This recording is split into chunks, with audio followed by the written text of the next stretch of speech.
بسم الله الرحمن الرحيم. بسم الله الرحمن الرحيم. الحمد لله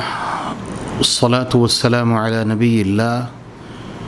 وعلى آله وصحبه ومن تبعهم بهدى. أما بعد، اللہ رب العزت کا بے حد و حساب فضل اور کرم اور شکر کہ اس نے ہمیں ایک مرتبہ پھر رمضان المبارک کی بابرکت ساعات اور بہاریں عطا فرمائیں، اور رسول اللہ صلی اللہ علیہ وسلم کی مبارک حدیث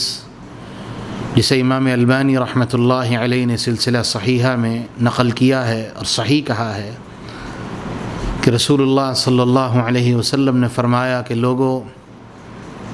ہر وقت نیکی کا کام کرتے رہو، ان للہ نفحات، اللہ کے لیے کچھ موسم بہار ہیں، یصیب بہ من یشاء من عبادہ، اور وہ موسم بہار اپنے بندوں سے جسے چاہتا ہے عطا فرماتا ہے۔ آج اس پریشانی کے وقت میں، اس تکلیف کے وقت میں، اس مصیبت کی گھڑی میں اللہ کی رحمتوں کی یہ موسم بہار، اللہ کی رحمتوں کا یہ موسم ہمارے لیے ایک بہت بڑی نعمت ہے،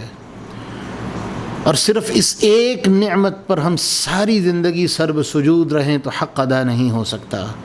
شکر ادا نہیں ہو سکتا۔ اس اللہ کا خاص فضل اور کرم ہے کہ اس نے ایک مرتبہ پھر یہ نعمت، یہ سعادت، یہ برکت ہمیں عطا فرمائی۔ اس دعا سے اس مبارک مہینے کا آغاز کرتے ہیں کہ اللہ ہمیں اس مہینے کا حق ادا کرنے کی توفیق عطا فرما۔ اس وقت کہ جب ہم پریشانی کے عروج پہ ہیں، اور پریشانی کے اس وقت میں اللہ رب العزت کی یہ رحمت اور اس کا یہ رحمت کا پیغام، مومن کے لیے اس سے بڑی کوئی نعمت نہیں ہو سکتی، تو اللہ سے دعا ہے اللہ ہمیں اس نعمت کی قدر کرنے کی توفیق عطا فرمائے، اور اس نعمت کا کما حقہ حق ادا کرنے کی توفیق عطا فرمائے۔ ہم سب یہ جانتے ہیں کہ شہر رمضان الذی انزل فیہ القرآن، رمضان المبارک کی فضیلت اور برکت اور عظمت وہ قرآن کی وجہ سے ہے کہ یہ قرآن کا مہینہ ہے، اور اس کے ساتھ ساتھ دوسری فضیلت اور برکت کہ اللہ رب العزت نے اس میں اسلام کے 5 رکنوں میں سے چوتھا رکن یعنی صوم رمضان،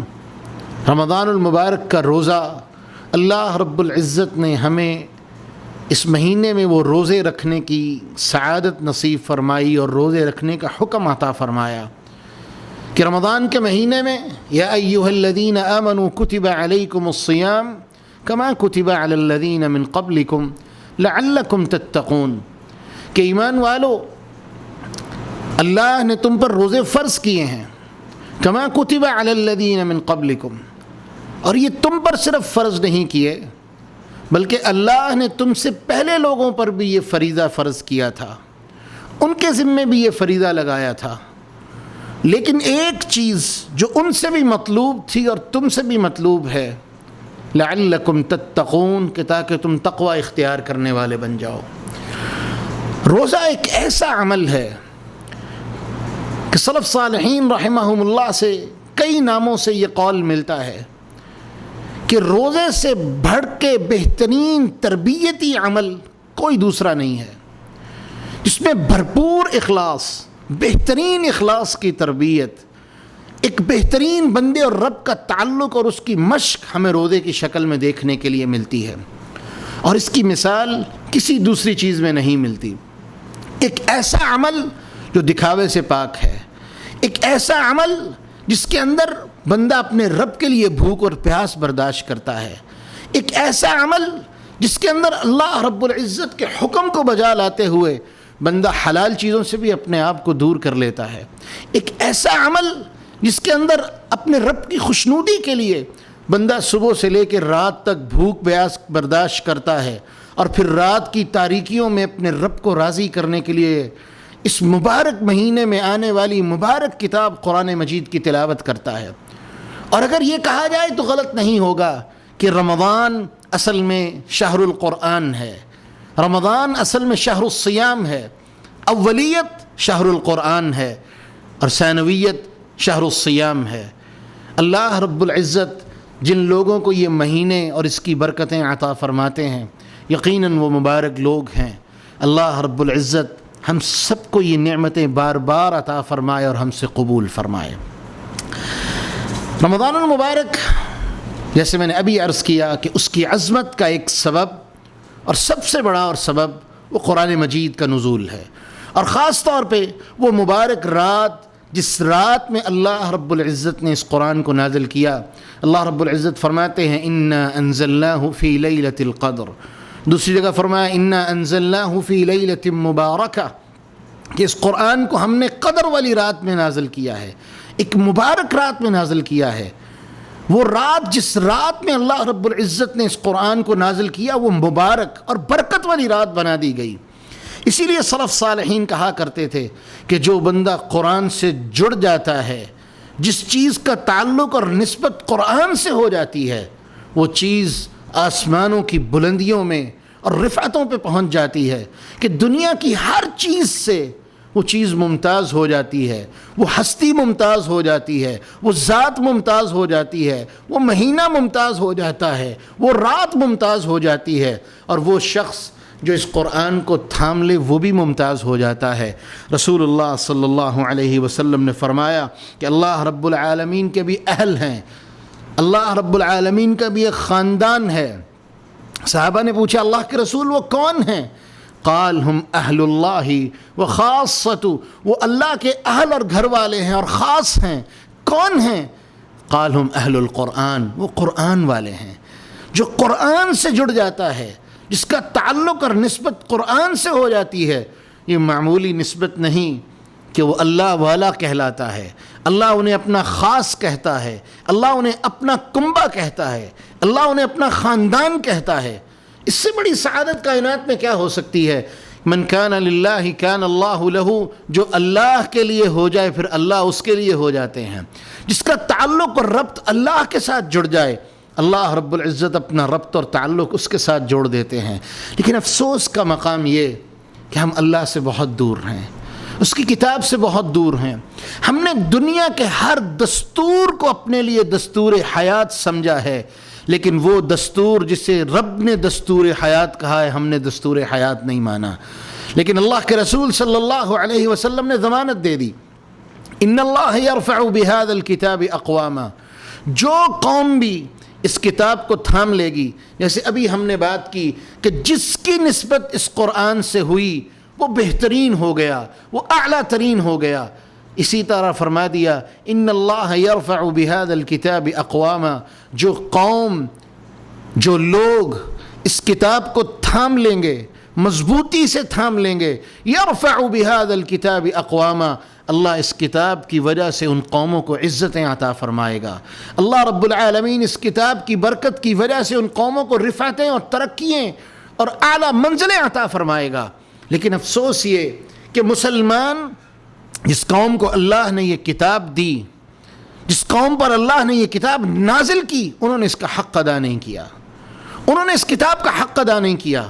یہی وجہ ہے کہ کل قیامت کے دن رسول اللہ صلی اللہ علیہ وسلم اس امت کے خلاف اللہ کی عدالت میں دعویٰ دائر کریں گے۔ اللہ کی عدالت میں اس امت کے خلاف اللہ کے رسول صلی اللہ علیہ وسلم ایک کیس اللہ کی بارگاہ میں پیش کریں گے۔ وقال الرسول یا ربی ان قوم اتخذوا هذا القرآن مہجورا، اے اللہ، رسول کہیں گے اللہ ان قومی، میری قوم ایسی قوم تھی، اتخذوا هذا القرآن مہجورا، جنہوں نے اس کتاب کو پس پش ڈال دیا، جنہوں نے اس کتاب کی قدر نہیں کی، جنہوں نے اس کتاب کی توہین کی۔ اور اللہ رب العزت نے بھی وعدہ دے دیا. رسول اللہ صلی اللہ علیہ وسلم فرماتے ہیں القرآن شافع مشفع. لوگوں جان لو یہ قرآن وہ کتاب ہے جو شافع مشفع ہے، جو سفارش کرنے والی ہے، اور اللہ اس کی سفارش کو قبول فرمائیں گے. اور رسول اللہ صلی اللہ علیہ وسلم نے فرمایا جو اس کتاب پر زندگی گزارنے والا ہے، جو اس کتاب کے مطابق اپنی زندگی کو ڈھالنے والا ہے، یہ کتاب اس کے لیے اتنی سفارش کرے گی، اس وقت تک سفارش کرتی رہے گی یہاں تک کہ اللہ رب العزت اس بندے کو جنت کا داخلہ عطا فرما دیں گے. اور ساتھ ہی اللہ کے رسول نے فرما دیا وہ بندہ اور وہ قوم جو اس کتاب کی توہین کرنے والے ہیں، جو اس کتاب کو پس پش ڈال دینے والے ہیں، جو اس کتاب کا مقام جاننے کے باوجود، اس کی عظمت جاننے کے باوجود اس کے ساتھ اپنے تعلق اور ربط کو مضبوط نہیں کرتے، رسول اللہ صلی اللہ علیہ وسلم نے فرما دیا وہ قوم قرآن ان کے خلاف سفارش کرے گا. اور دوسری حدیث میں اللہ کے رسول نے فرمایا فالقرآن حجۃ لک او علیک. یہ قرآن یا تو تیرے حق میں حجت اور دلیل بنے گا یا تیرے خلاف حجت اور دلیل بنے گا. اور صحابہ دعا کیا کرتے تھے کہ اللہ اس کتاب کو ہمارے لیے دلیل بنانا، ہمارے خلاف دلیل نہ بنانا. اور اسی طرح سے یہ قرآن اس قوم کے خلاف جس کے خلاف رسول اللہ صلی اللہ علیہ وسلم اللہ کی بارگاہ میں دعویٰ دائر کریں گے، یہ قرآن اللہ کے ہاں ان کی مخالفت کرے گا، اس قدر مخالفت کرے گا کہ رسول اللہ صلی اللہ علیہ وسلم نے فرمایا کہ قرآن ان کے خلاف اللہ کے سامنے التجا کرتا رہے گا یہاں تک کہ اللہ رب العزت اس قوم کو، اس جماعت کو جہنم میں پھینک دیں گے. اللہ ہمیں اس سے محفوظ فرمائے. تو محترم، یہ اس بات کی ضمانت ہے کہ جو بندہ قرآن سے جڑ جائے، جو بندہ اللہ کی کتاب سے جڑ جائے، اللہ رب العزت نے اس کو عزتوں کے وعدے دیے ہیں، اس کو ترقیوں کے وعدے دیے ہیں. آج ہم سب یہ جانتے ہیں، یہ مثالیں بھی دیتے ہیں کہ اہل یورپ وہ ترقی کر گئے. اہل یورپ نے کس چیز کی وجہ سے ترقی کی؟ اللہ کی قسم ہم سب جانتے ہیں، اور ہمارا دل اس بات کو اچھی طرح سے تسلیم بھی کرتا ہے اور گواہی بھی دیتا ہے کہ انہوں نے اپنے تمام قانون اور ضابطے، اپنے جتنے معاشی معاملات تھے اور معاشرتی معاملات تھے، ان تمام چیزوں کے لیے جس چیز کو سب سے پہلے بنیاد بنایا وہ اللہ کی کتاب تھی. اور میرے اللہ نے یہ وعدہ عام طور پہ کیا ان اللہ یرفع بہذا الکتاب اقواما، کہ جو قوم بھی، جو جماعت بھی اس کتاب کو تھام لے گی، اس کتاب کو پکڑ لے گی، اس کتاب کو اپنے سینے سے لگا لے گی، اس کتاب کو پس پشت نہیں ڈالے گی، اس کا حق ادا کرے گی، کوئی قوم بھی ہو، وہ چاہے مسلمان ہو یا غیر مسلم، جو بھی اللہ کی اس کتاب کو دستور حیات سمجھ کے تھام لے گا، اللہ نے وعدہ دے دیا ان اللہ یرفع بہذا الکتاب اقواما، اللہ انہیں عزتیں دے گا. اور ساتھ ہی رسول اللہ صلی اللہ علیہ وسلم نے وعدہ فرما دیا وَيَضَعُ بِهِ آخَرِينَ، لیکن دوسرے لوگ جو اس کتاب کا احترام نہیں کریں گے، اس کتاب کے مقام کو جاننے کے باوجود اس کتاب کا حق ادا نہیں کریں گے، وَيَضَعُ بِهِ آخَرِينَ، اللہ رب العزت ان کو ذلیل و رسوا کر دیں گے. آج امت مسلمہ کی ذلت کا سب سے بڑا سبب کوئی اور نہیں، صرف اللہ کی کتاب سے دوری ہے. ہم تو وہ لوگ ہیں کہ رمضان المبارک جیسا مہینہ، جس مہینے میں یہ قرآن نازل ہوا اور امام الانبیاء جناب محمد الرسول اللہ صلی اللہ علیہ وسلم کا طرز عمل تو یہ تھا کہ آپ رمضان المبارک کی بابرکت ساعتوں میں جبریل کو قرآن سناتے اور جبریل سے قرآن سنتے، دور کرتے. اور اماں جی عائشہ رضی اللہ عنہا تو فرماتی ہیں کہ رسول اللہ صلی اللہ علیہ وسلم شعبان کے مہینے سے ہی خود کو رمضان کے لیے تیار کرنا شروع کر دیتے. شعبان کے مہینے سے ہی اپنے آپ کو چاق و چوبند اور چست و چلاک فرما لیتے، وارم اپ کر لیتے، اپنے آپ کو مکمل طرح سے تیار کر لیتے کہ رمضان المبارک کا کوئی ایک لمحہ بھی سستی اور کاہلی اور کوتاہی کی نظر نہ ہوتا. آج ہم کل سے رمضان المبارک کا استقبال کریں گے، رمضان المبارک کا کل پہلا روزہ رکھیں گے، لیکن افسوس یہ کہ ابھی ہم ذہنی طور پر رمضان کے لیے تیار نہیں ہیں. ابھی جب تک ہماری سستی اور کاہلی اور روٹین رمضان کے مطابق ہوگی، رمضان کا ایک عشرہ یا آدھا رمضان گزر چکا ہوگا. جبکہ یہ جیسے میں نے شروع میں حدیث عرض کی، ان للہ نفحات، اللہ کی رحمتوں کی بہاریں ہیں، اس کی رحمتوں کے کچھ موسم ہیں، یصیب بہ من یشاء من عبادی، اور وہ اپنے بندوں سے جسے چاہتا ہے یہ موسم عطا فرماتا ہے۔ اللہ نے ہمیں یہ موسم دے دیا، تو ہم کیوں اس کو کوتاہی کی نظر کر رہے ہیں، کیوں اس کو کاہلی کی نظر کر رہے ہیں؟ اور رسول اللہ صلی اللہ علیہ وسلم نے تو ابو امامہ کو دعا بھی سکھا دی تھی۔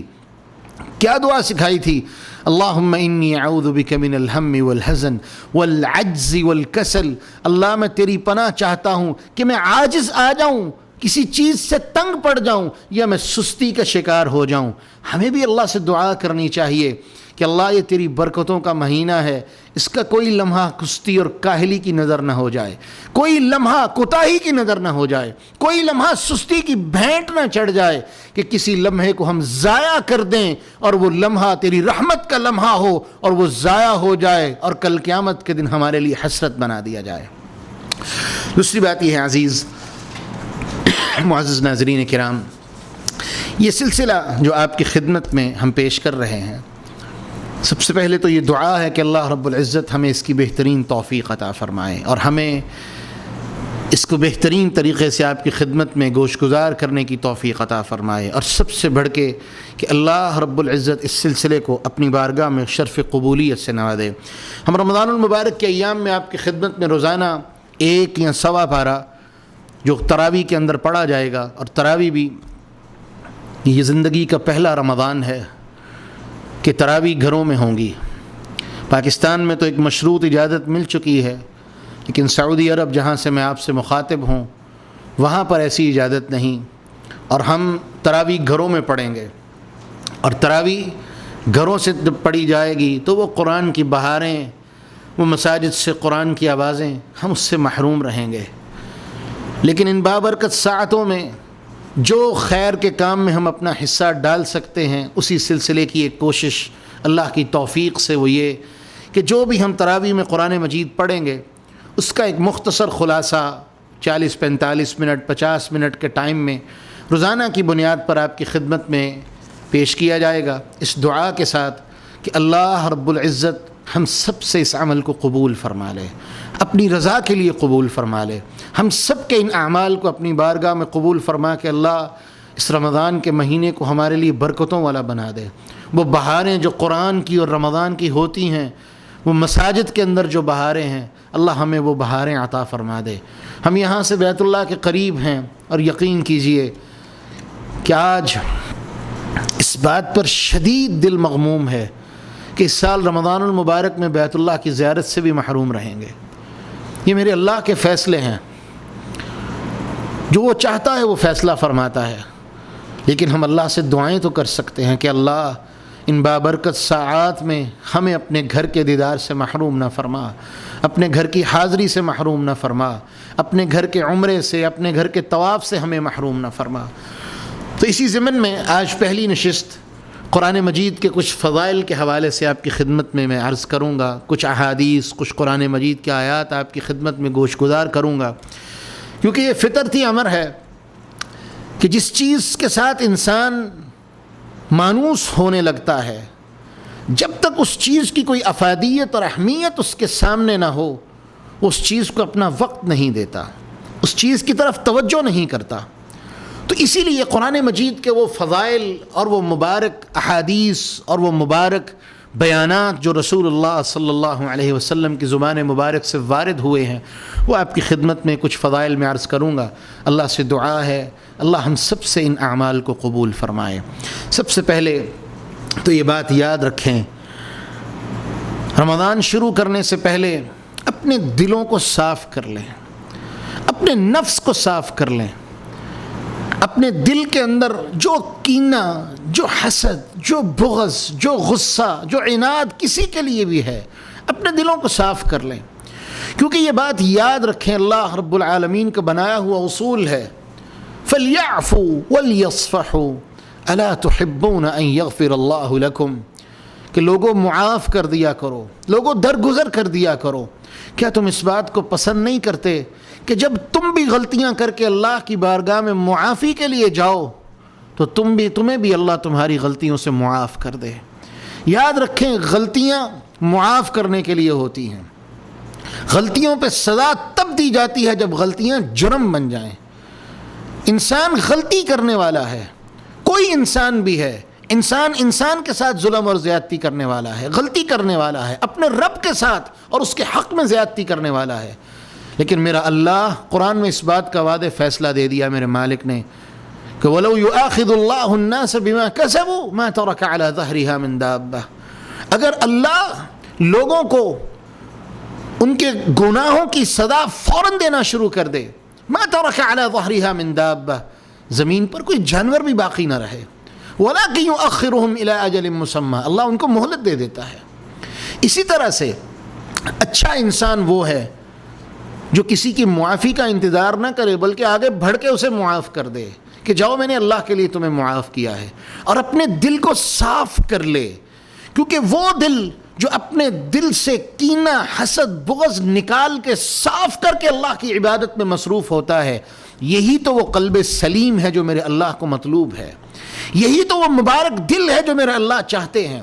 یہی تو وہ مبارک دل ہے جس کے بارے میں میرے مالک نے قرآن میں جا بجا کہا کہ جو قلب سلیم لے کے آئے گا میں اللہ اس پہ اپنی رحمتوں کی بارش کروں گا.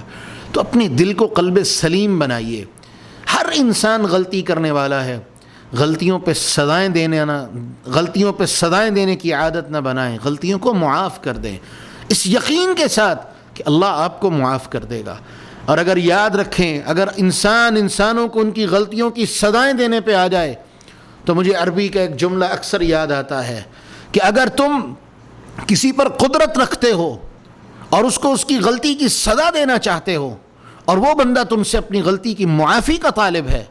تو یاد رکھ لو کہ تم اگر اس کو اس کی غلطی کی سزا دینا چاہتے ہو تو صرف اتنی بات یاد رکھ لینا کہ فتذکر قدرت اللہ علیک، کہ اللہ رب العالمین کی ذات کس قدر تمہارے اوپر طاقت اور قدرت رکھنے والی ہے. پھر یاد رکھو وہ بھی تمہیں تمہاری کوتاہیوں کے بارے میں مہلت نہیں دے گا. جس طرح تم غلطیوں کی سزائیں دینا چاہتے ہو اور غلطیوں کی سزاؤں کی عادت بنا لیتے ہو، پھر اللہ بھی تمہارے ساتھ اسی قدرت اور معاملے کو شروع کرے گا کہ وہ فوراً تمہاری غلطیوں کی تمہیں سزائیں دینا شروع کر دے گا. جبکہ اللہ اپنے بندوں کو مہلت دیتا ہے. بندوں کو بھی بندوں کے ساتھ چاہیے کہ اپنے دلوں کو صاف کر دیں، مہلتیں دے دیں، معافی دے دیں. اور یہ معافی دے دینے سے اللہ کی قسم کسی کا کچھ نہیں بگڑتا، بلکہ رسول اللہ صلی اللہ علیہ وسلم نے تو وعدہ دیا، من تواضع للہ الا رفعہ اللہ، جو اللہ کے لیے جھک جائے، عاجزی اختیار کر لے، متواضع ہو جائے، اللہ اس کو عزتیں، بلندیاں، ترقیاں اور کامیابیاں عطا فرماتے ہیں. تو سب سے پہلے اپنے دل کو صاف کر لیں، اور خاص طور پہ وہ دل جو قرآن کی تلاوت میں مصروف ہوگا. اللہ رب العزت قرآن مجید میں فرماتے ہیں تقشعر منہ جلود الذین یخشون ربہم، کہ یہ کتاب تو وہ مبارک کتاب ہے کہ جو اس کتاب کی تلاوت کرتا ہے تقشعر منہ جلود الذین یخشون ربہم، یہ جو بال ہیں رونگٹے کھڑے ہو جاتے ہیں. کن لوگوں کے؟ جن لوگوں کے دلوں میں اللہ کا ڈر اور خوف ہے، اللہ کی محبت ہے. قرآن کی آیات ان کے رونگٹوں کو کھڑا کر دیتی ہیں، ان کے ایمان کو تازہ کر دیتی ہیں. ثم تلین جلودہم وقلوبہم الی ذکر اللہ، اور پھر جب وہ اللہ کا ذکر سنتے ہیں تو پھر ان کے رونگٹے نرم بھی پڑتے ہیں، اور اس کے ساتھ ساتھ ان کا دل اللہ کے ذکر کی طرف بھاگتا چلا جاتا ہے. اور سب سے بڑا ذکر وہ تو قرآن مجید ہے. الا بذکر اللہ تطمئن القلوب، لوگوں اللہ کے ذکر سے دلوں کو اطمینان ہوتا ہے، اور سب سے بڑا ذکر تو وہ قرآن مجید کی تلاوت ہے. اپنے آپ کو قرآن کے ساتھ جوڑتے ہوئے یہ بات ذہن میں رکھو کہ قرآن دلوں کو بدل دینے والی کتاب ہے، قرآن قوموں کو بدل دینے والی کتاب ہے، قرآن نسلوں کو بدل دینے والی کتاب ہے. اور یاد رکھیے رسول اللہ صلی اللہ علیہ وسلم نے تو وعدہ فرما دیا، جیسے میں نے شروع میں عرض کیا، جو قرآن کے ساتھ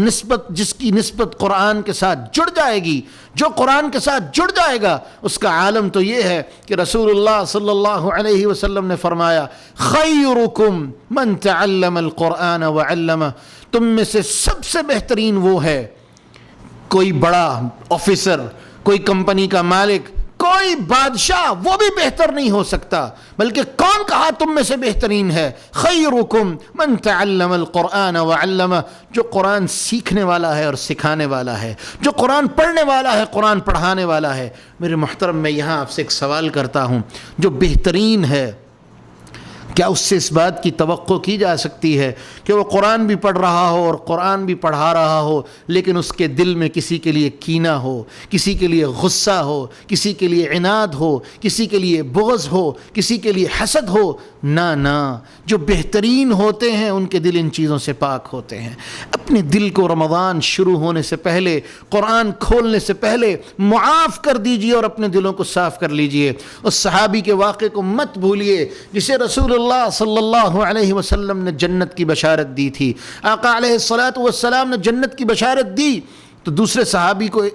اس بات کی خواہش پیدا ہوئی، میں بھی تو دیکھوں کون سا عمل ہے جس کی وجہ سے رسالت مآب اس کو جنت کی بشارت دے رہے ہیں۔ اس کے گھر چلے گئے، 3 دن تک مہمان بن کے رہے، اور 3 دن کے بعد سوال کیا، او اللہ والے، میں نے تو تجھ میں کوئی عمل ایسا نہیں دیکھا، جو تو کرتا ہے وہ میں کرتا ہوں، جو عمل تو کرنے والا ہے وہ عمل میں بھی کرتا ہوں، لیکن میں نے رسول اللہ صلی اللہ علیہ وسلم کو تجھے جنت کی بشارت اور خوشخبری دیتے ہوئے سنا اور دیکھا، کیا عمل کرتے ہو اللہ والے، مجھے بھی بتا دو۔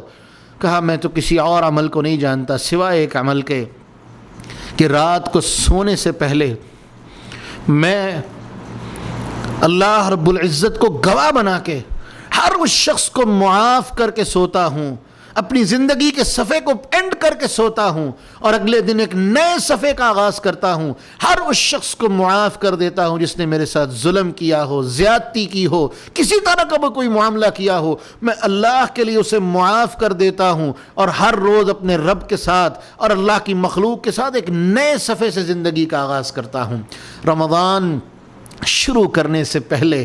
اپنی زندگی کا ایک نیا صفحہ شروع کیجئے۔ وہ زندگی کی کتاب جو سیاہیوں سے بھر چکی ہے، سیاہ کاریوں سے بھری ہے، اس کتاب کی سیاہ کاریوں کو اپنی نئی زندگی میں اس نئے رجسٹر کے اندر شامل مت کیجئے، بلکہ وہ کتاب اس طرح سے ہو جائے کہ وہ کتاب نہ صرف کہ بند ہو جائے بلکہ بند کی بند ہی ہو جائے اور اس کا نام و نشان تک ختم ہو جائے، ہماری زندگیوں میں کہیں بھی اس کا اثر باقی نہ رہے۔ تو قرآن مجید پڑھنے والے، پڑھانے والے سب سے بہترین لوگ ہیں، یہ لوگ کائنات کے اعلیٰ ترین لوگوں میں سے لوگ ہیں۔ لیکن ایک بات یاد رہے، رسول اللہ صلی اللہ علیہ وسلم نے فرمایا، لوگو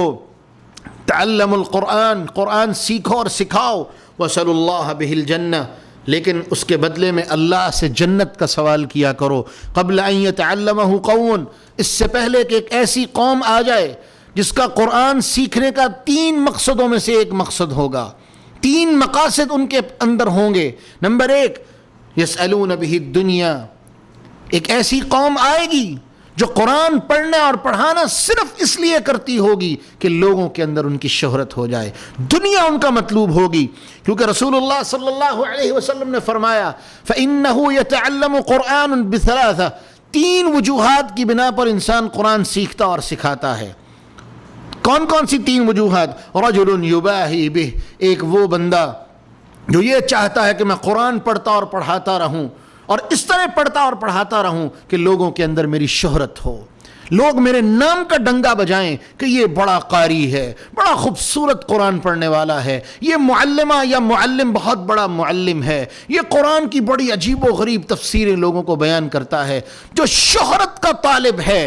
یہ دنیا کا طالب ہے، اور ان کا عالم یہ ہوگا کہ صحیح مسلم کی روایت ہے، ابو ہریرہ رضی اللہ عنہ بیان کرتے ہیں، قیامت کے دن رسول اللہ صلی اللہ علیہ وسلم نے فرمایا 3 بد نصیب ایسے ہوں گے جن سے اللہ جہنم کو بھڑکائے گا، جہنم کو بھڑکائے گا، جہنم کی آگ کو جلانے کا آغاز کرے گا۔ ان 3 میں سے ایک بندہ کون ہوگا؟ عالم ہوگا۔ اللہ پوچھیں گے بتا کیا لے کے آیا ہے؟ وہ کہے گا اللہ ساری زندگی تیرے دین کو سیکھتا اور سکھاتا رہا، علم کی باتیں کرتا رہا، علم کو لوگوں کے اندر پھیلاتا رہا۔ رسول اللہ صلی اللہ علیہ وسلم فرماتے ہیں اللہ اسے جواب میں کہیں گے کذبتا، تو جھوٹ بولتا ہے، تو علم اس لیے سیکھتا اور سکھاتا تھا تاکہ لوگ تیری علمیت کے قصیدے پڑھیں، لوگ تیرے علامہ ہونے کے قصے پڑھیں، لوگ تیری علم کی باتیں لوگوں کے سامنے پھیلائیں، لوگوں کے دلوں میں تیری علم کی قدر ہو، تیرا کوئی مقام لوگوں کے دلوں میں آ جائے۔ میری رضا اور جنت تیرا مطلوب نہیں تھی، فرشتوں اسے اٹھاؤ اور اوندھے منہ کر کے جہنم میں پھینک دو۔ یہ جہنم جن سے بھڑکائی جائے گی ان کا عالم ہے۔ رجل یباہی بہ، وہ بندہ جو قرآن فخر کے لیے سیکھتا اور سکھاتا ہے۔ اللہ کے لیے میرے بھائی اپنی نیت کو بدل لو۔ کون سی نیت ہونی چاہیے؟ دوسری چیز، رسول اللہ صلی اللہ علیہ وسلم نے فرمایا رجل یستأکل بہ، وہ بندہ جو قرآن کے ذریعے سے کھانا پینا چاہتا ہے،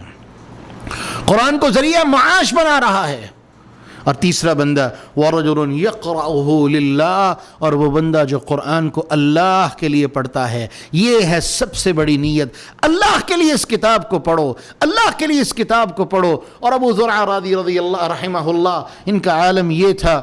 جب فوت ہونے لگے تو کسی نے خواہش پوچھی کہ ابو زرعہ کوئی خواہش ہے تو بتاؤ۔ کہنے لگے ایک ہی خواہش ہے کہ ایک بند کمرہ ہو، خالی گھر ہو اور اللہ کی کتاب ہو، اور میں اس مالک کی کتاب پڑھتے پڑھتے پڑھتے اپنے اللہ کے پاس چلا جاؤں۔ یقرأہ للہ، جو اللہ کے لیے قرآن کو پڑھنے والے ہیں۔ یہ ہیں وہ لوگ جو سب سے کامیاب لوگ ہیں، اور یہی وہ لوگ ہیں جن کا مطلوب صرف اللہ کی رضا اور جنت ہوگی۔ دنیا کا مال، دنیا کی زیب و زینت، دنیا کی جاہ و جلال قطعاً ان کا مقصد نہیں ہوگا۔ اور اسی لیے ایسے لوگوں کے بارے میں رسول اللہ صلی اللہ علیہ وسلم نے فرمایا لا حسد الا فی الاثنین، دو بندے ایسے ہیں جن سے حسد کیا جانا چاہیے، ان سے حسد کرو۔ نمبر ایک، رجل آتاہ اللہ مالا فصلت علیہ علی ہلکتہ فی الحق، وہ بندہ جس کو اللہ نے مال دیا اور ہر وقت وہ اللہ کے رستے میں خرچ کرتا رہتا ہے۔ اور دوسرا وہ بندہ وَرَجُلٌ آتَاهُ اللَّهُ الْحِكْمَةَ وَفِي رِوَایَةٍ رَجُلٌ آتَاهُ اللَّهُ الْقُرْآنَ يَقُومُ بِهِ آنَاءَ اللَّيْلِ وَأَطْرَافَ النَّهَارِ، دوسرا وہ بندہ جس کو اللہ نے قرآن کا اور حکمت کا علم دیا، دین کا علم دیا۔ يَقُومُ بِهِ آنَاءَ اللَّيْلِ وَأَطْرَافَ النَّهَارِ، صبح و شام وہ اللہ کی کتاب کی خدمت میں، اس کی تلاوت میں، اس کے پڑھنے میں اور پڑھانے میں مصروف رہتا ہے۔ فرمایا یہ وہ بندہ ہے جس سے تمہیں حسد کرنا چاہیے اور تمہارے دل میں خواہش ہونی چاہیے اللہ مجھے بھی ایسا بنا دے، اللہ مجھے بھی ایسا بنا دے۔ اللہ سے دعا ہے اللہ ہمیں ایسا بنا دے۔ اور قرآن کیا ہے؟ رسول اللہ صلی اللہ علیہ وسلم نے بڑی خوبصورت بات کہی، طرفہ هو حبل اللہ المتین، هو حبل اللہ الممدود من السماء الى الارض، یہ اللہ کی وہ رسی ہے جو آسمان سے زمین کی طرف لٹکا دی گئی ہے۔ اور عبداللہ ابن مسعود تو کہا کرتے تھے کہ لوگوں یہ وہ رسی ہے کہ طرفہ بید اللہ، جس کا ایک سرا اللہ رب العالمین کے ہاتھ میں ہے اور دوسرا سرا تمہارے پاس ہے۔ فتمسکوا بہ، اللہ کی اس رسی کو پکڑ لو، اللہ کی اس کتاب کو پکڑ لو۔ اور عبداللہ ابن مسعود تو کہا کرتے تھے جس بندے کو کوئی پریشانی ہے، کوئی تکلیف ہے، وہ اللہ کی اس رسی کو پکڑ کے اللہ کے ساتھ کنیکٹ ہو جائے۔ جو اس رسی کو پکڑ لے گا یہ ڈائریکٹ کنیکشن ہے، اس کنیکشن میں کسی طرح کا کوئی ایرر نہیں آئے گا، کسی طرح کا کوئی معاملہ خراب نہیں ہوگا، کوئی ٹربل شوٹنگ نہیں کرنی پڑے گی، کسی طرح کا کنیکشن ایرر نہیں ہوگا۔ جیسے ہی رسی پکڑی ڈائریکٹ اللہ رب العالمین کے ساتھ عرش پہ اس کا رابطہ کنیکٹ ہوگا۔ اور جس کا رابطہ اللہ کے ساتھ جڑ جائے، اللہ رب العالمین، رسول اللہ صلی اللہ علیہ وسلم نے فرمایا اللہ نے وعدہ دیا ہے کہ میں وہ بندہ من شغلتہ من مسئلتی، وہ بندہ جو مجھ سے سوال کرنے میں مصروف رہتا ہے، کس چیز میں مصروف رہتا ہے؟ بتلاوت القرآن، قرآن مجید کی تلاوت کے ساتھ۔ رسول اللہ صلی اللہ علیہ وسلم فرماتے ہیں اللہ نے وعدہ کیا ہے اعطیتہ افضل ما اعطى السائلین، کہ میں اس بندے کو ان لوگوں سے اعلیٰ، بہتر اور افضل عطا کروں گا جو مجھ سے دعائیں کرتے ہیں، جو مجھ سے التجائیں کرتے ہیں، جو مجھ سے سوال کرتے ہیں۔ میں ان کے سوال پہ دوں یا نہ دوں میری مرضی ہے، لیکن یہ بندہ جو مجھ سے سوال نہیں کرتا، ہر وقت میری کتاب کی تلاوت میں مصروف رہتا ہے، ہر لمحہ میری کتاب کی تلاوت میں لگا رہتا ہے، اللہ فرماتے ہیں میں اس کو بنا مانگے اس کی تمام حاجات اور ضروریات عطا فرما دوں گا۔ اور ساتھ ہی فرما دیا فضل کلام اللہ علی سائر الکلام کفضل اللہ علی سائر الخلق، کہ جس طرح اللہ رب العالمین کو تمام مخلوق پر فوقیت ہے کہ مخلوق ہے وہ خالق ہے، یہ ساری مخلوق ہے وہ خالق ہے، فرمایا اسی طرح اس خالق کے کلام کو کائنات کے ہر کلام پر فوقیت حاصل ہے۔ تو کیوں نہ جب اللہ کا کلام پڑھا جائے، وہ کلام، وہ ساعات، وہ چہرے، وہ زبانیں، وہ سینے، ہر چیز جو اس کتاب کے ساتھ جڑ جائے گی وہ مبارک ہوگی۔ رسول اللہ صلی اللہ علیہ وسلم نے فرمایا، اس سند کے بارے میں علماء نے کچھ کلام کیا ہے لیکن بعض علماء نے اسے حسن بھی کہا ہے، کہ زمین آسمان بنانے سے 1000 سال پہلے اللہ رب العالمین نے فرشتوں پر سورۃ الرحمن اور سورۃ یاسین کی تلاوت کی، اور دوسری روایت میں سورۃ طٰہٰ اور سورۃ الرحمن کے لفظ ہیں، اللہ نے ان کی تلاوت کی تو فرشتوں نے اس وقت کہا تھا طوبیٰ لألسنۃ تتکلم بہا، مبارک باد ہے ان زبانوں پر جن زبانوں سے یہ کلام جاری ہوگا، وطوبیٰ لأجواف تحمل بہا، اور وہ سینے جو اس کتاب کے حامل ہوں گے، جن سینوں میں یہ کتاب سما جائے گی، جن سینوں میں یہ کتاب محفوظ ہو جائے گی، وہ کتنے مبارک سینے ہوں گے، مبارک بات ہے ان سینوں کے لیے۔ اور رسول اللہ صلی اللہ علیہ وسلم نے تو مبارک بات دی، آقا علیہ الصلوۃ والسلام فرماتے ہیں مثل الذی یقرأ القرآن وهو حافظ له مع السفرة الكرام البررة، وہ بندہ جو قرآن مجید کا حافظ ہے، حفاظت کرنے والا ہے، قرآن کو سینے سے لگا لینے والا ہے، اللہ رب العالمین اس کو یہ مقام دیں گے مع السفرة الكرام البررة، جو سب سے عالی منصب فرشتے ہوں گے، اللہ ان کی صف میں اسے بٹھائیں گے، عالی منصب فرشتوں کی صف میں اللہ رب العالمین انہیں جگہ عطا فرمائیں گے۔ اور صرف یہیں پر بات نہیں ختم ہوتی، یجیء القرآن یوم القیامہ، قرآن قیامت کے دن آئے گا، اور دوسری حدیث کے اندر لفظ ہے قرآن اور رمضان دونوں آئیں گے، یشفعان لعبدہ یوم القیامہ، اللہ انہیں حکم دیں گے، وہ بندے کے لیے سفارش کریں گے، ادھر سے رمضان سفارش کرے گا، ادھر سے قرآن سفارش کرے گا، اور قرآن کیا کہے گا فیقول یا رب حللہ، اللہ اس کو عزت دے، اس کی تکریم کر۔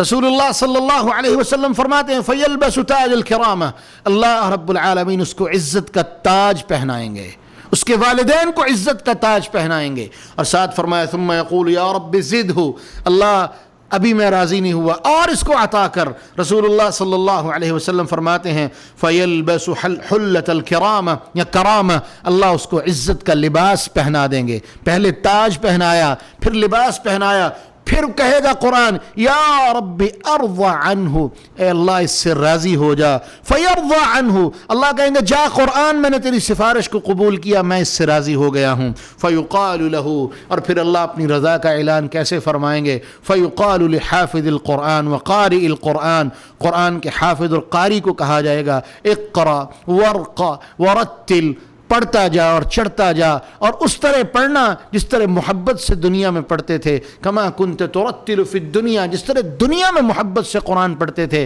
فإن منزلتک عند آخر آیۃ تقرأها، جہاں پر جا کے تو اپنی والناس کو ختم کرے گا، میں نے اللہ نے تیرے لیے وہاں مقام اور مرتبہ بنا دیا ہے۔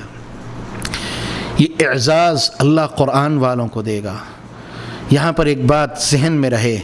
رسول اللہ صلی اللہ علیہ وسلم نے واضح فرما دیا،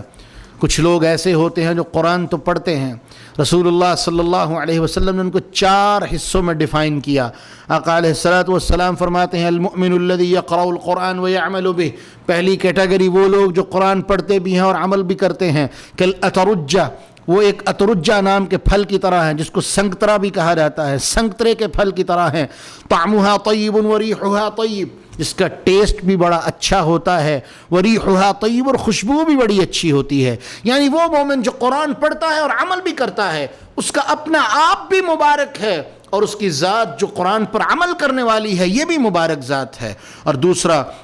المؤمن الذی لا یقرأ القرآن ویعمل بہ، قرآن پڑھتا نہیں لیکن قرآن کو اپنی زندگی میں نافذ کیا ہوا ہے، عمل کرتا ہے۔ آقا علیہ الصلوۃ والسلام فرماتے ہیں کالتمرہ، اس کی مثال کھجور کی طرح ہے، جس کی خوشبو تو کوئی نہیں لیکن ٹیسٹ اور ذائقہ بہت اچھا ہوتا ہے۔ اور دوسرا وہ بندہ والمنافق الذی یقرأ القرآن کالریحانہ، وہ منافق جو قرآن پڑھتا ہے اس کی مثال ریحانہ نام کے پودے کی طرح ہے جس کی خوشبو تو بہت اچھی ہے، ریحھا طیب وطعمھا مر، جس کی خوشبو تو بہت اچھی ہے لیکن اس کا جو ذائقہ ہے وہ بڑا کڑوا ہوتا ہے، کسالہ ہوتا ہے۔ اور فرمایا ومثل المنافق الذی لا یقرأ القرآن، اور وہ منافق جو قرآن نہ پڑھتا ہے نہ عمل کرتا ہے، کالحنظلہ، وہ تمے کی طرح ہے، حنظل نام کے پھل کی طرح ہے، طعمھا مر وخبیث وریحھا مر، اس کا ذائقہ بھی بڑا کڑوا اور گندا ہوتا ہے اور اس کی بدبو بھی بہت گندی ہوتی ہے۔ یعنی کیا مطلب؟ وہ لوگ جو قرآن پڑھنے والے ہیں اور عمل کرنے والے ہیں وہ کائنات کے بہترین لوگ ہیں، لیکن وہ جو قرآن پڑھتے تو نہیں عمل کرتے ہیں وہ بھی مبارک لوگوں میں شامل ہیں جن کو رسول اللہ صلی اللہ علیہ وسلم نے کھجور سے تشبیہ دی۔ لیکن وہ لوگ، اور اللہ ہمیں ان میں شامل نہ فرمائے، جو قرآن تو پڑھتے ہیں لیکن قرآن لا تجاوز حناخیرہم، یہ ان کے جو حلق ہیں ان سے نیچے نہیں جاتا، ان کے حلق کے اوپر سے قرآن نکلتا ہے۔ جیسے آج دلوں کے تو اللہ جانتا ہے، مصر کے اندر کئی قراء ہیں جو قرآن کو گانے کے سٹائل پہ پڑھنے کی کوشش کرتے ہیں۔ یہ وہ لوگ ہیں جو قرآن کو حنجرہ اور حلق سے پڑھتے ہیں لیکن ان کے دلوں پر کوئی اثر نہیں، جبکہ قرآن تو وہ کتاب ہے، انما المؤمنون الذین اذا ذکر اللہ وجلت قلوبہم، مومن تو وہ ہیں جب ان کے اوپر اللہ کا ذکر پڑھا جاتا ہے، جب ان کے اوپر اللہ رب العالمین کی آیات بیان کی جاتی ہیں، وجلت قلوبہم، ان کے دل اللہ کے ڈر سے بھر جاتے ہیں، وَإِذَا تُلِيَتْ عَلَيْهِمْ آيَاتُهُ زَادَتْهُمْ إِيمَانًا، اور جب ان کے اوپر اللہ کی آیتیں پڑھی جاتی ہیں ان کے ایمان بڑھتے چلے جاتے ہیں۔ یہ وہ لوگ ہیں جن کے سامنے قرآن پڑھا جا رہا ہو اور لوگ عجیب و غریب طرح کی حرکتیں کر رہے ہوتے ہیں۔ ایسا نہیں ہو سکتا۔ قرآن تو وہ ہے کہ امیر المؤمنین عمر رضی اللہ عنہ کی عادت تھی، عبداللہ ابن عمر بیان فرماتے ہیں، میں نے اپنے باپ کو کبھی فارغ بیٹھے نہیں دیکھا، جب بھی ان کے پاس فراغت ہوتی وہ اللہ کی کتاب کھول کے بیٹھ جاتے تھے، جب بھی ان کے پاس فراغت ہوتی اللہ کی کتاب کو کھول کے بیٹھ جاتے۔ اور فضیل ابن عیاض کے بارے میں تو بڑی ہی واضح بات ہے، ان کے بارے میں تاریخ میں لکھا ہے، امام ذہبی سیر و اعلام النبلاء میں لکھتے ہیں، اور بھی بڑے لوگوں کا واقعہ موجود ہے۔ یہ بہت بڑے رہزن تھے، بہت بڑے رہزن تھے، اور اتنے بڑے رہزن تھے کہ ان کے نام سے لوگ گھبراتے تھے، رات کو سفر کرنے سے ڈرتے تھے۔ لوگ کہتے تھے لوگوں رات کو سفر نہ کرنا، رستے میں فضیل ناکا لگا کے بیٹھا ہوگا، رہزنی لگا کے بیٹھا ہوگا، نقب لگا کے بیٹھا ہوگا، وہ لوٹ لے گا۔ اتنا بڑا نام۔ ایک دن کہتے ہیں میں نقب لگا کے بیٹھا تھا کہ ایک بچی کو میں نے دیکھا، وہ اللہ کی کتاب کی آیت، قرآن مجید کی آیت، جیسے بچیاں اٹکیلیاں کرتی جا رہی ہوتی ہیں، وہ بچی اسی طرح اٹکیلیاں کرتی ہوئی جا رہی تھی اور قرآن مجید کی آیت پڑھتی چلی جا رہی تھی۔ وہ کیا آیت تھی کہ کیا ابھی بھی ایسا وقت نہیں آیا کہ لوگ ان کے دلوں پر اللہ کی کتاب کا اثر ہو جائے اور ان کے دل اللہ کی کتاب سے ڈر جائیں، اللہ کی آیات سے ڈر جائیں اور اللہ کے عذاب سے ڈر جائیں۔ وہ بچی یہ آیتیں پڑھتی ہوئی جا رہی تھی۔ فضیل ابن عیاض کہتے ہیں یہ آیتیں سننے کی دیر تھی کہ میں اندر سے کانپ گیا، میں اندر سے ہل گیا کہ اللہ یہ بچی مجھ سے اچھی ہے جو تیرا قرآن پڑھتی چلی جا رہی ہے اور قرآن کے مزے لیتی چلی جا رہی ہے، اور میں ہوں کہ میں نے قرآن سن لیا اور میرا دل تیری ڈر سے بھرا نہیں۔ اللہ کا ایسا ڈر اور خوف دل پہ آیا، سب کچھ چھوڑ دیا اور اعلان کر دیا کہ لوگوں جاؤ، اللہ کی قسم آج کے بعد فضیل تمہیں نقصان نہیں پہنچائے گا۔ باقی پوری زندگی فضیل ابن عیاض نے بیت اللہ میں بیٹھ کے حدیث پڑھنے پڑھانے میں گزار دی، قرآن کی ایک آیت نے زندگی بدل دی۔ آپ جائیے یوٹیوب پہ، آج بھی کویت کے ایک بہت بڑے قاری ہیں، فہد سالم کندری ان کا نام ہے، ان کا ایک پروگرام ہے اہتدیت مع القرآن، یہ سافر مع القرآن۔ کئی انہوں نے لوگوں کے انٹرویوز کیے جن لوگوں کو اللہ نے قرآن کی وجہ سے ہدایت دے دی۔ ہم وہ ہیں جن کو یہ موروثی کتاب ملی ہے، اللہ کی قسم اس کتاب کا مقام نہیں جانتے، ہم اس کتاب کا حق ادا نہیں کرتے، اور شاید ہم انہی لوگوں میں ہوں گے جن کے بارے میں کل قیامت کو رسول اللہ صلی اللہ علیہ وسلم اللہ کی بارگاہ میں ان کے خلاف شکایت کریں گے، شکوہ کریں گے، کیس اور دعویٰ دائر کریں گے۔ میرے محترم، یہ کتاب بڑی ہی برکت والی کتاب ہے۔ اللہ رب العزت قرآن مجید میں فرماتے ہیں کتاب انزلناہ الیک مبارکا لیدبروا آیاتی، ہم نے اس کتاب کو مبارک بنا کے تمہاری طرف نازل کیا، لیدبروا آیاتی، تاکہ تم اس کی آیتوں پر غور و فکر کرو۔ اور جو بندہ قرآن کی آیات پر غور و فکر کرتا ہے، قرآن کی آیات پر تدبر کرتا ہے، جیسے ابھی میں نے فضیل بن عیاض کی بات کی، وہ قرآن مجید کی آیت جو ان کے سامنے آئی تھی وہ کیا تھی؟ الم یأن للذین آمنوا ان تخشع قلوبهم لذکر اللہ وما نزل من الحق۔ یہ ہے تدبر، یہ ہے قرآن فہمی، کہ بچی نے قرآن پڑھا، فوراً قرآن نے ان کے دل پہ اثر کیا اور زندگی بدل گئی۔ اور ہم لوگ تو وہ ہیں کہ بھینس کے سامنے بین بجانے والی بات کہ پڑھتے جاؤ یعملون تعملون یفعلون یعقلون وغیرہ وغیرہ، اور ہمیں قرآن کی کوئی سمجھ نہیں آ رہی ہوتی۔ اسی سلسلے میں ایک کوشش ہم کرنے جا رہے ہیں، سوشل میڈیا کا دور ہے، لوگ اتنا ٹائم کہیں اور نہیں دیتے، سوشل میڈیا پہ زیادہ ٹائم دیتے ہیں۔ اسی سلسلے میں یہ کوشش کرنے جا رہے ہیں کہ جو آپ قرآن مجید تراویح میں سنیں اس کا کچھ خلاصہ آپ کی خدمت میں بیان کر دیا جائے، تاکہ ہمیں پتہ چلے اللہ ہم سے کیا کہہ رہا ہے، اللہ ہم سے کس طرح مخاطب ہے، مالک اپنی مخلوق سے کس طرح سے بات کر رہا ہے، ان کو کیا حکم سنا رہا ہے۔ آئیے مل کے دعا کرتے ہیں اور اپنی آج کی پہلی نشست جو فضائل قرآن پر مبنی تھی اس کا اختتام کرتے ہیں۔ اے اللہ ہمیں رمضان المبارک کی ان ساعتوں سے بہترین طرح سے لطف اندوز اور بہرہ ور ہونے کی توفیق عطا فرما۔